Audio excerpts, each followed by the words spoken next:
Welcome back to my channel Jai Shri Krishna. इतिहास में सबसे बड़े युद्ध के रूप में महाभारत को जाना जाता है। युद्ध में करोड़ों की संख्या में जाने गई थी और आज भी कुरुक्षेत्र की भूमि लाल है। इसकी वजह सिर्फ दो चचेरे भाइयों कौरव और पांडवों के बीच की दुश्मनी थी।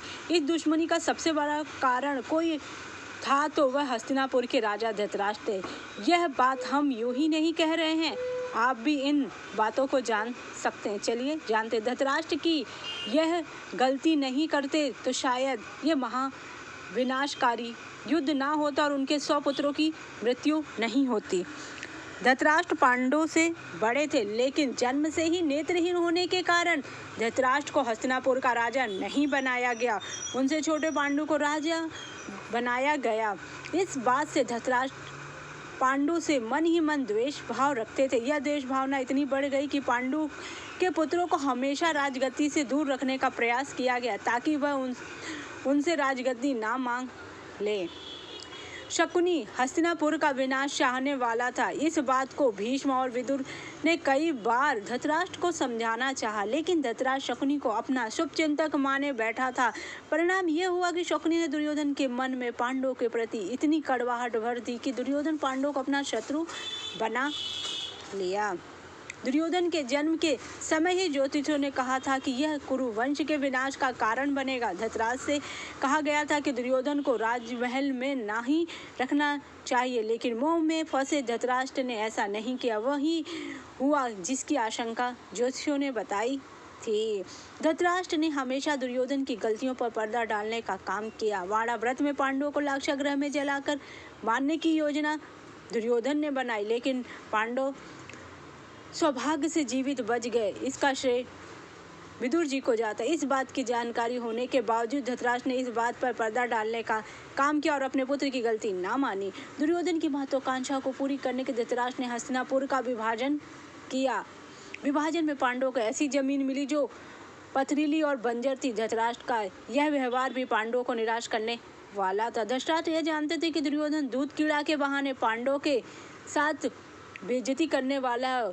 इसके बावजूद धृतराष्ट्र ने दुर्योधन की ओर से पांडवों को दूध कीड़ा के लिए आमंत्रित किया, जहां से कौरव पांडवों के बीच नफरत की आग तेज हो गई। दूध कीड़ा भवन में धृतराष्ट्र के सामने दुर्योधन ने द्रौपदी को निर्वस्त्र करने का आदेश दिया।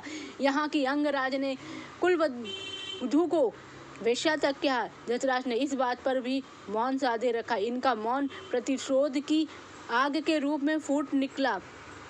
परिणाम यह हुआ कि दुर्योधन और दुशासन की बहुत ही दर्दनाक मौत हुई।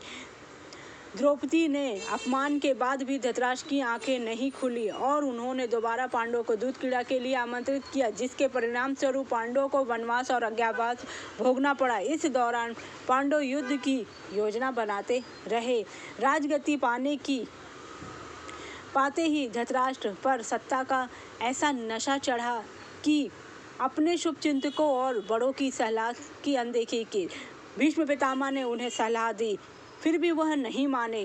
वह ना तो भीष्म पितामह की बात सुनते थे, ना अपनी प्रिय पत्नी गांधारी की बात सुनते थे। यहाँ तक कि उसने गांधारी के साथ भी अन्याय किया। जब गांधारी गर्भ अवस्था थी तो उसने एक दासी के साथ सहवास किया।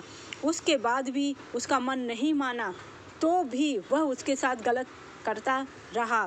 गांधारी ने वह सब कुछ सहा। धृतराष्ट्र की इन्हीं मूर्ख बड़ी योजनाओं के कारण ही महाभारत जैसा युद्ध हुआ। जब भगवान स्वयं श्री कृष्ण शांति दूत बनकर हस्तिनापुर आए और उन्होंने महाराज से विनती की कि वह सिर्फ पांडवों को 5 गांव दे दे, पांडव उसी में शांत हो जाएंगे, लेकिन फिर भी दुर्योधन के प्रेम में, पुत्र मोह में अंधा धृतराष्ट्र पांडवों को 5 गांव देने के लिए भी तैयार नहीं। यहाँ तक कि दुर्योधन भरी सभा में भगवान श्री कृष्ण को बंदी बनाने का आदेश दिया। उसके विपरीत भी उसने अपने पुत्र को रोकने का प्रयास नहीं किया। अगर वो अपने पुत्र को रोक देता तो शायद वो भगवान श्री कृष्ण की बात मान लेता, तो शायद वह विनाशकारी युद्ध टल सकता था। लेकिन मूर्ख धृतराष्ट्र कभी भी भगवान श्री कृष्ण की बात ना मानकर अपने ही पैरों पे कुल्हाड़ी मार देता है, जिसका परिणाम उसकी आंखों सब उसको आके समझाते हैं कि कृपया पांडवों के साथ संधि कर लीजिए, इसी में हस्तिनापुर का भला है। पांडवों ने अपना वनवास पूरा कर लिया है और 1 साल का अज्ञातवास, फिर भी वह अपने पुत्र के प्रेम में अपने 99 पुत्रों की बलि दे देता है और धृतराष्ट्र की इन्हीं बार बार की हुई गलतियों का परिणाम महाभारत युद्ध हो जाता है, जिसमें महाभारत युद्ध समाप्त होने के बाद भी धृतराष्ट्र भीम को मारने का प्रयास करता है, जिसमें भगवान श्री कृष्ण उसको बचा लेते हैं। इस तरह धृतराष्ट्र की गलतियों के कारण करोड़ों करोड़ों लोगों की जानें चली गई। धृतराष्ट्र राजा होते हुए भी कुछ ना कर सका। अगर आपको मेरी जानकारी अच्छी लगी हो तो जय श्री कृष्णा।